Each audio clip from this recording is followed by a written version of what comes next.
Il arrive un moment où l'ombre ne fait plus mal. Elle ne déborde plus. Elle ne s'impose plus. Elle ne cherche plus à être réparée. Elle est là, simplement. Et ce moment peut être troublant, parce qu'on a longtemps cru que l'ombre n'existait que pour être guérie. Mais lorsque ta part d'ombre cesse de faire souffrir, elle ne disparaît pas. Elle change alors de rôle. Aujourd'hui, j'aimerais te parler de ce basculement subtil, où le caïbite, donc ton ombre, cesse d'être une blessure et devient alors un guide. Bienvenue dans les archives d'Iris. Il y a une différence entre comprendre son ombre et l'avoir traversée. Comprendre, c'est savoir. Traverser, c'est intégrer. Lorsque l'ombre a été regardée sans fuite, sans rejet, sans volonté de la corriger, alors elle se détend. Elle cesse d'agir dans l'urgence. Elle n'a plus besoin de se rejouer dans les relations, ni de crier dans le corps, ni de se manifester par des réactions et des émotions excessives. Elle devient alors calme. Il vient alors ce basculement silencieux. Ce basculement est discret. Il ne s'accompagne pas d'une révélation spectaculaire, non. En fait, il se manifeste par une nouvelle stabilité. Ta façon de voir et de penser change. Tu réagis moins vite, tu observes davantage et tu ressens sans te noyer. Tu retrouves un équilibre. Et ce qui te déclenchait autrefois, par des émotions négatives ou par de l'inconfort, ne t'envahit plus. Et c'est dans ce calme retrouvé que quelque chose d'autre apparaît. Le discernement.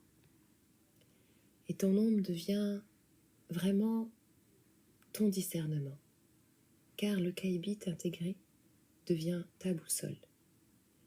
Et il t'indique quand une situation n'est pas alignée, quand une parole sonne faux, quand un lien est déséquilibré et quand un espace n'est plus juste pour toi.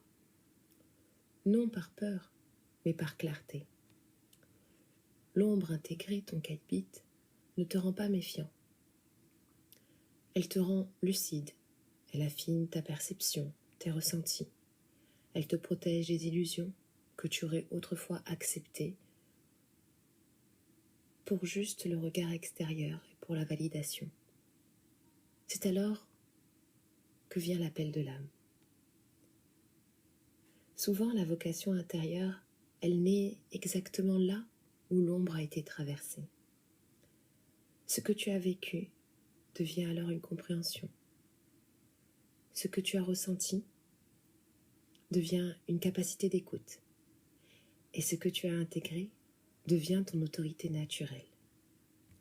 Tu ne transmets plus depuis la blessure. Tu transmets depuis la cohérence. Et ça, cela change tout. Nestis t'accompagne dans cette maturité et elle représente donc vraiment cette maturité silencieuse. Elle n'enseigne pas par éclat. Elle n'impose rien. Elle veille encore une fois, car elle est silencieuse dans l'ombre. Elle incarne la présence qui n'a plus besoin d'être reconnue. La maturité spirituelle, en fait, elle ne cherche pas à briller. Elle cherche vraiment à être juste. Et c'est souvent lorsque l'ombre est intégrée que cette justesse apparaît. Et c'est alors que tu peux, toi, transmettre sans te perdre. Car quand l'ombre n'est pas intégrée, on transmet pour réparer. Ce qui n'est pas forcément bon. Donc on donne pour combler, on parle pour être validé. Tout ce monde extérieur qui n'est pas ton intérieur et qui crée ce déséquilibre. Mais lorsque le caïbite, lui, a trouvé sa place, la transmission, ce que tu as à transmettre, devient plus sobre, plus équilibré. Tu sais quand il faut parler. Tu sais quand il faut te taire. Tu sais quand il faut rester. Et tu sais quand il faut partir. Tu n'as plus besoin de sauver. Tu n'as plus besoin de convaincre. Tu es simplement là. Et cela suffit. Si aujourd'hui ton ombre ne te fait plus peur, sache que ce n'est pas un vide. C'est un seuil. Une entrée vers une présence plus stable, vers une parole plus ancrée, vers une transmission plus vraie. Et ta part d'ombre, ton ombre, ton caïbit, n'est alors plus contre toi. Il marche avec toi. Et c'est dans cette marche silencieuse qu'il ne retient plus ton pas. Il l'oriente. Dans les archives d'Iris, nous ne cherchons pas à supprimer l'ombre. Nous apprenons à l'habiter. Et c'est ici que se termine cette mini-série avec cet épisode bonus sur lequel je voulais conclure sur le caïbit, l'ombre sacrée, le chemin parcouru avec Nephthys. Je te remercie de m'avoir écouté. Abonne-toi et like pour suivre les archives d'Iris dans de nouveaux épisodes avec de nouveaux sujets. À très vite.